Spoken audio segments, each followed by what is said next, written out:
So good afternoon, everyone. So I got a very good spot, right after lunch, right? Even myself, I want to take a nap. I'm sure that you want. So if you want, that's fine. But hopefully you will be interested in what I'm going to talk about. It's more about FinTech. So I myself, actually, the question just asked is big data. I'm a big fan of big data. Actually, a little bit about my background. My last 25 years, I was working on business intelligence and big data projects. So I served IBM, Oracle, and also I worked for HSBC before. So I know how big data is important to all of you, all of us. So, but today I'm going to talk about another perspective, is FinTech. FinTech, I think, is hot every day. You listen to the radio, commercials, all sort of countries that are trying to do something about FinTech. Hong Kong is no exception. So I'm going to talk about from this perspective in the next 25 minutes. So where we are in terms of FinTech and how we can collaborate, I mean the FinTech startup, how we can collaborate with all of you as a corporate running a asset management, wealth management. We have been talking to a lot of banks and insurance company, but not too many asset management companies yet. So I think it's a good time for us to kick it off and then see how we can collaborate even more on that. So let's get it started. So I'm going to take you through just two major points here because time is limited, only 25 minutes. I'm sure that after this section, you want to know more. If we don't get a chance to have a chat today, please make sure to give me an email, or you can find me from LinkedIn, definitely. And if you want to pay a visit to Cyberport to really look at our FinTech startup, by the way, we have 900 companies in Cyberport community. 200 of them are FinTech. So definitely there's something would be interested to you. So I encourage you to visit us to talk to some of them. So the first thing is disruption and innovation. These two words is always depends on how you see, positively or negatively. So we will say that the thing is embracing. Collaboration is the solution. That is the very important message I want to bring to all of you today. After all, collaboration is the win-win for both startups and also for financial services company. So let's take a look first, how disruptive and how innovative we are so far. And then I will introduce a little bit about our FinTech ecosystem. So what Cyberport is doing, we are not a business company or investor. We are an ecosystem. The ecosystem meaning that not only the FinTech startup and yourself, I mentioned before the banks, but also regulators, governments, all sort of things. We need to get the ecosystem going. Otherwise, the FinTech will go nowhere. So Cyberport is, I think the main mandate for us is to make sure the ecosystem grow and work and sustain. So make sure that when you need innovation, you can find it from Hong Kong and then have your own business. So that is our mandate. So we'll talk about a little more. But let's see first the FinTech landscape. So I think probably Edith is here too, probably not today or not probably in the morning. So 500 startups is one of the very famous accelerator in the world. So they invest quite a lot on the FinTech area as well. So their prediction for 2017, the investment focus is those 8. So definitely we do not have time to talk about all 8. But the number 3, that is a very important. FinTech still going very strong worldwide. Meaning that if you are from a FinTech's perspective, you innovate something is really good, you have business. If you're an investor looking for opportunity to invest, definitely you will get a high return if you pick the right one. If you are a financial services company, if you do not do something about it, whether you embrace some FinTech or you innovate some FinTech, you are out of the picture. So those are the things it's very important for us to really take it forward and think through how we can leverage on the FinTech companies. So this is a typical bank. If you look at the e-commerce, in that perspective, there's so many services offered by a single bank. For example, lending, for example, investment, for example, you look at all this payment, all this kind of thing, right? But now, if you look at this chaotic chart, What does this all logos mean? They are all the FinTech startups. They're unbundling a financial services company from every one of the area and make it nice. Nice meaning that in terms of customer experience, in terms of efficiency from the customer perspective. So those FinTech companies are getting and eating the pie of the financial services because they are serving their customer much better than a traditional financial services company from the customer experience perspective. I think in the morning you talk about a lot of digital experience, omni-channel experience. Big data, one of the very important things is we can create a single view of a customer, 360% view of the customer. So we can do the onboarding much better. We can engage a customer better. We can identify opportunity much better than before without big data, right? So those are the things, particularly in your area, you look at the upper side, definitely you know better than me because you're facing those disruptions. The Betterment, the Wealth Fund, the Motif, they are the rainmaker in your area.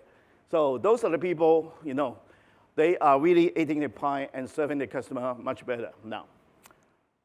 But if you look at the chart from the World Bank, World Economic Forum, this is a very good chart. I choose this chart because it basically categorizes. So there's so many FinTech companies around the whole world, right? What kind of thing they are doing?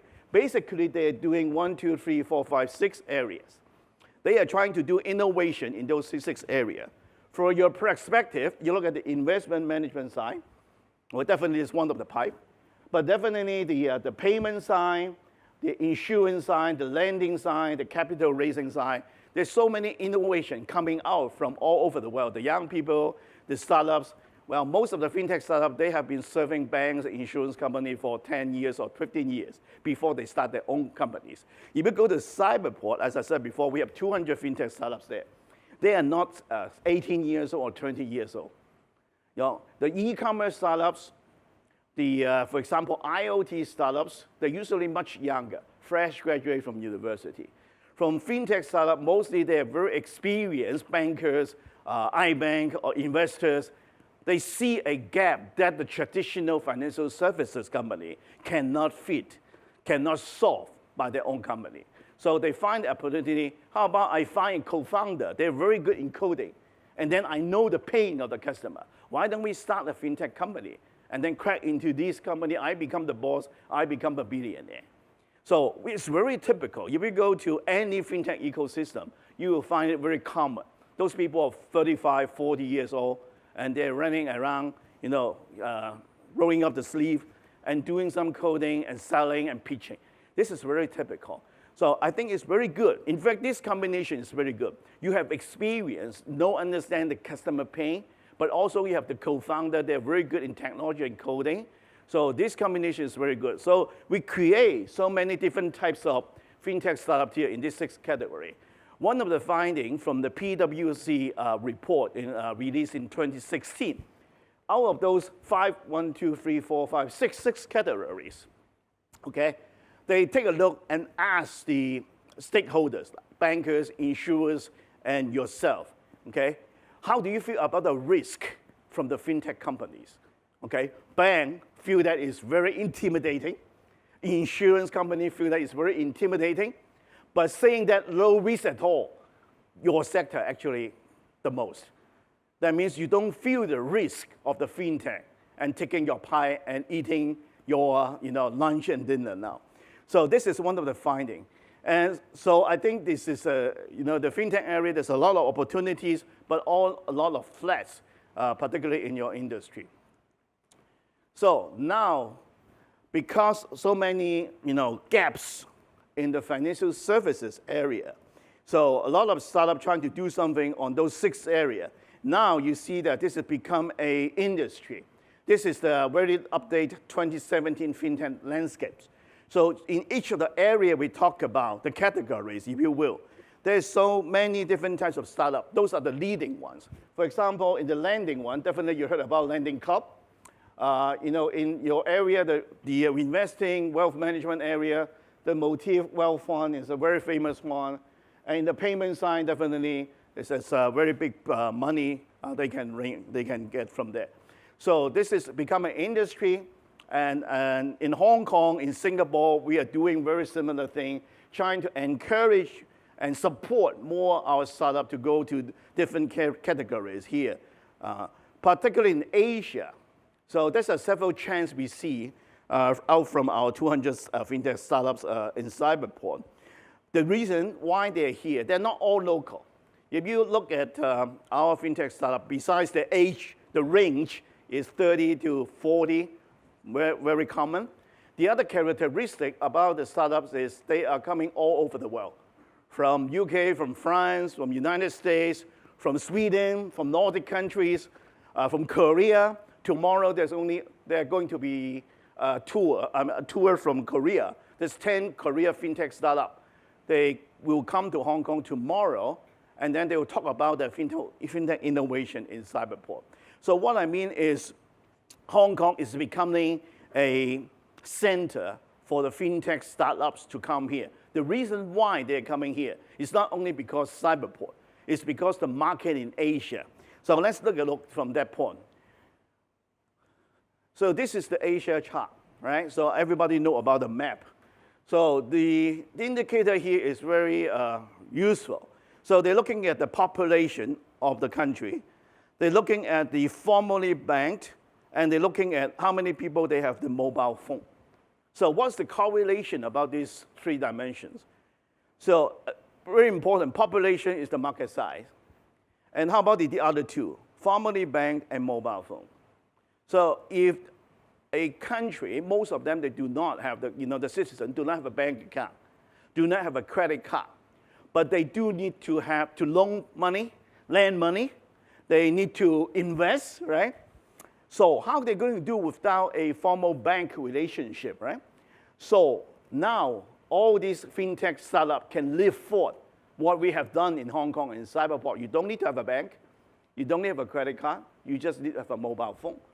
And all the FinTech innovation, they can do anything on the mobile phone. So basically live forth. So if the population is too big, if that market is underbanked a lot, and then most of the people have the mobile phone, just like Indonesia, right? That's a lot of opportunity for the FinTech startups.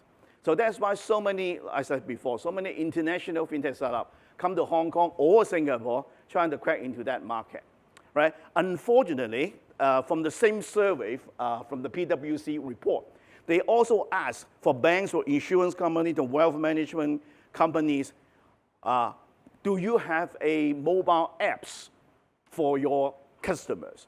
Banks, 86%, they already launched their apps for their customer, same as insurance company, but your industry a little bit behind on that.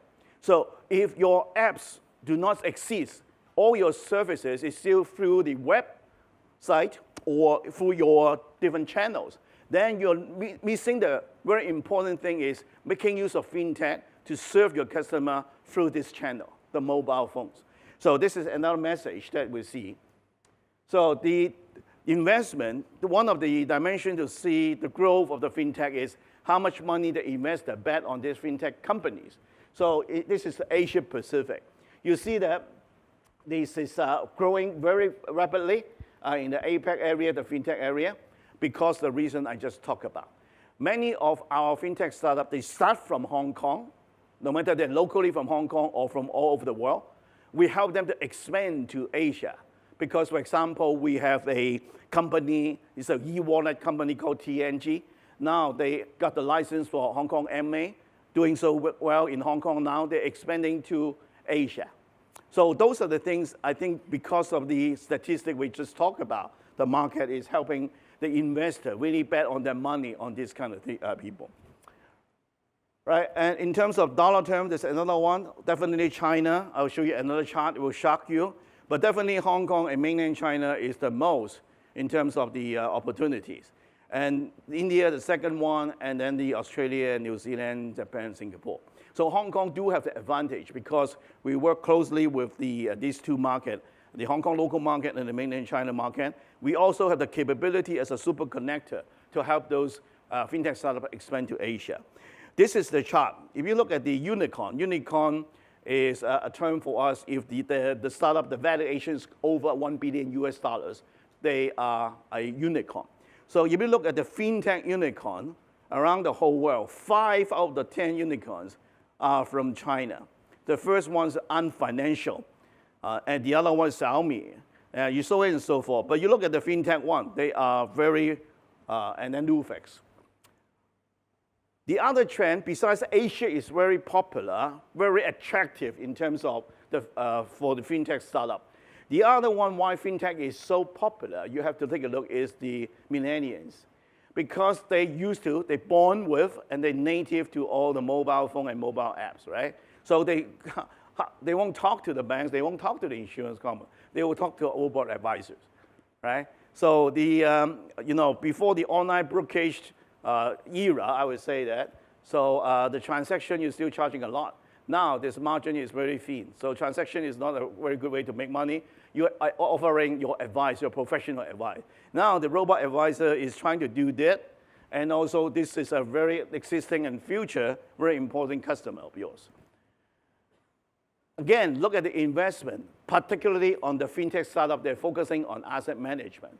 So we see the trend for the overall FinTech. This is particularly for the FinTech, they're focusing on asset management. You see the trend is growing very rapidly as well in the past 6 months, the past year. I give you some names, probably you know some of them, but definitely either you embrace them or you're going to disrupt heavily by them. This is the cloud company, FinTech asset companies, FinTech. They successfully raised a lot of money from the investors.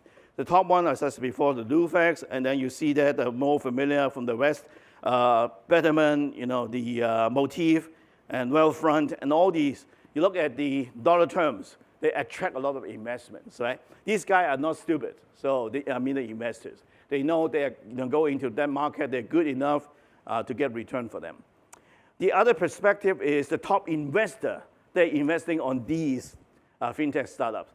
So you see that the Spark Capital, Y Combinator is the top accelerator in the whole world.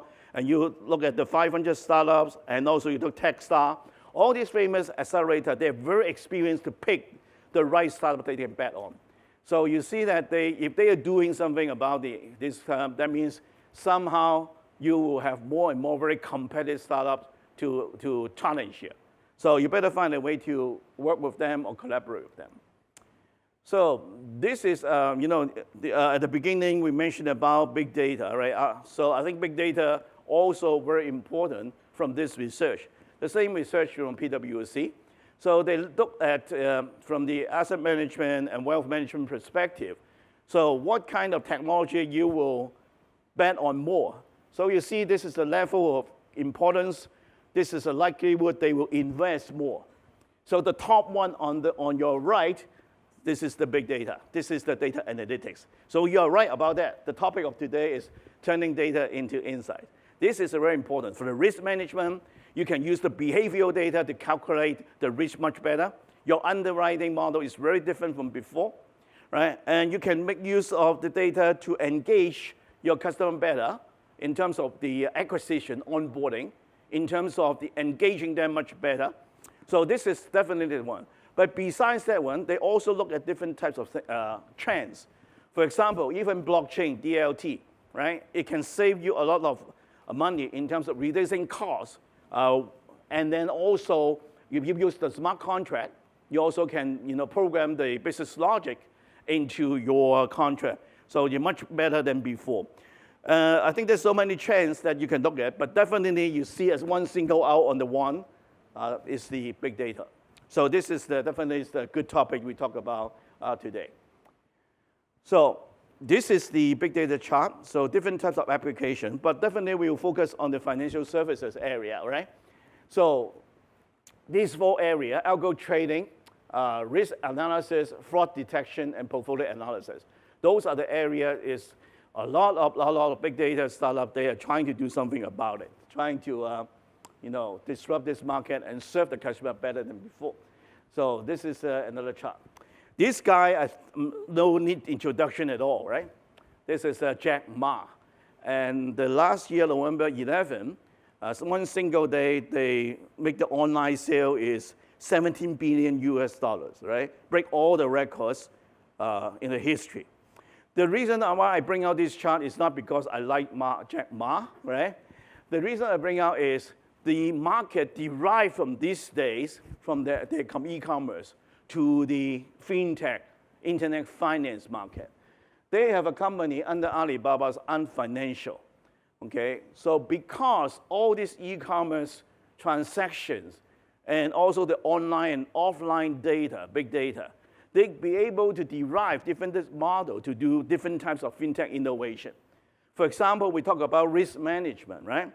So how about you think one day, if a mainland Chinese, they want to go to United States or go to Singapore, they need to get a visa. Rather than go to the consulate to get a visa, they just need to get a score from Alibaba. And then you can go straight to the US and go straight to the Singapore. That is what they call the Sesame Score. Sesame Score. So they are creating a Sesame Score. Everybody will have a score. Then originally to use for loaning money, right? But the application is not only for financial services anymore, right? It can be applied, for example, in the visa side, can be anything. So sooner or later, if you have a very low score in the Sesame area, then you are out of the picture. You cannot do anything. Even a restaurant, when you want to book a table, probably they won't allow you to book a table, right? So that's something, the big data. If you have the big data, you can derive different types of models, right? And then you can make a lot of money out of those. So this is about the disruption and innovation. So how Cyberport is going to help? You know, we are not biased to FinTech startups. We want them to be successful. But in order to make them to be successful, they also need to collaborate with you, with all the financial services institutes, because they need to have the B2B model. They need to access to the customers. They need to know about the pain point of what you're facing, what your customer is facing.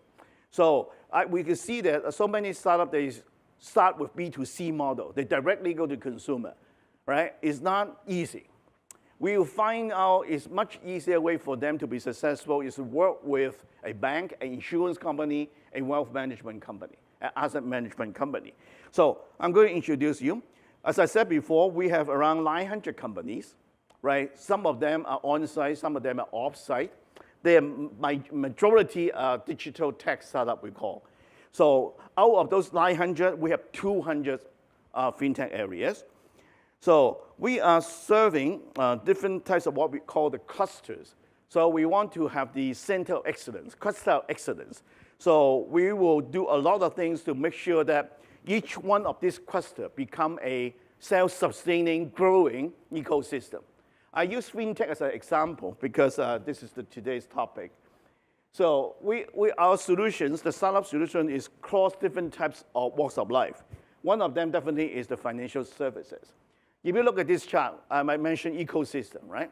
So if you are a bank, if we are an insurance company, a wealth management company, you want to look at, say, for example, I want to look at robot advisors. I want to look at customer onboarding solution. I want to look at KYC. I want to look at whatever, right? Now, within my four walls, firewalls, I cannot find any innovation. How about you come to Cyberport and we can line up dozens of startups related to your topic. Not all of them are suitable, but some of them may work out and collaborate with you. That's the idea. But only enterprises, only startup is not enough. That's why you see this chart is the ecosystem. This is the, for example, regulators. We work with Hong Kong MA, not only from the regulation point of view, we work with them to do a lot of hackathons to bring the young people and the banks and the insurance company together. We also work with university. We send university students to Stanford to learn about FinTech. We work with you guys, the organizer of today, Thomson, Reuters, to really bring the data to make it available to our FinTech startups. We work with Thomson Reuters to how we can help our startup and then make use of your platform to expose them to connect more of the common customers together. So those are the things we talk about ecosystem. So we have different types of categories of FinTech. Yeah. And then the wealth management is definitely the most. So because of the history of Hong Kong, there's a lot of algo tradings, but we see the emerging technologies coming too, like DLT, blockchain, payment, cybersecurity. All sort of things is highly correlated. So if you want to look at this kind of solutions, we're happy to help. So I'll just give you an example. I know I have only less than 8 seconds. I'll try to make it. So this is the FinTech Award in Hong Kong. So many of our startups won the awards. And then this is the presentation of Hong Kong MA. And then we have how we work with financial services company. For example, we work with Citibank. They have the City Challenge. So they release their API. So all the startup can make use of API to create some new services. So they just closed the application deadline. What I heard in the morning is over 300 applications already. We also work with Hang Seng Bank. We have the make use of AI to solve their problems, to solve their customers' problem. And then we work with accelerator like the Accenture, Supercharger, Standard Chartered one. And also we have different types of big conferences and small conferences to make sure that we bring this right speaker to educate our market. This time we invited R3 from New York, R3 Consortium, the blockchain consortium, to come to Hong Kong to talk about them. And then we have the AFF FinTech sections. We have a lot of things doing on AI and big data as well, so on and so forth. So the last message I want to bring you to end this is very important, is collaboration.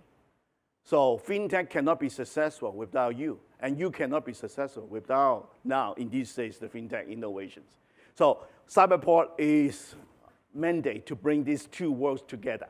So please let me know, and let my colleagues know, if you want to look at this kind of innovation, and then we definitely can help. Okay, thank you so much. Thank you.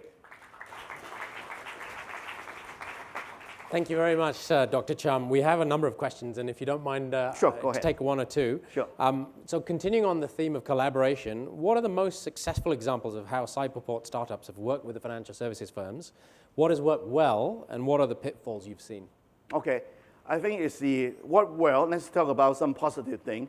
For example, we have a company called Haycons. This is a machine, right? Everybody travel a lot. I'm sure that you travel a lot, right? All countries have different types of coins, right? So how we can make it where either you donate it or you don't use it forever, right? How we can solve this problem? So one of our company called Equity Sim, they work with DBS, okay? And then now they are launching the machine to Asia. So what it does, the machine, is whatever coins from different countries, you throw it into the machine, and then it will convert it into an e-wallet. Okay, for example, TNG, for example, WeChat payment. So you can bring it all over the world. You won't waste any money anymore, right? So this is an example. But just the startup, they are coming from university only. They do not know anything about banks. They do not know anything about Singapore, Malaysia. But who the hell is DBS? They even don't know about it, right? So Cyberport is bringing them all together. Right? So this is one of the examples. But in terms of challenges, it's the expectation, right? This is very good. Why Cyberport is so important in our role is how we can match the expectation. The maturity of the startups, okay, and the need of the banks or insurance company or asset management company. We have to do the matching so well. Otherwise, both sides will be frustrated, wasting time, and they won't continue. They will lose confidence. You know, in your company, there's a lot of organizational culture. That's why it's very difficult to do innovation. So there's a lot of excuse for those people who do not go on for innovation. So the challenges, I would say that the matching, we have to do a good job, and then build the confidence for both sides, and then you can go on.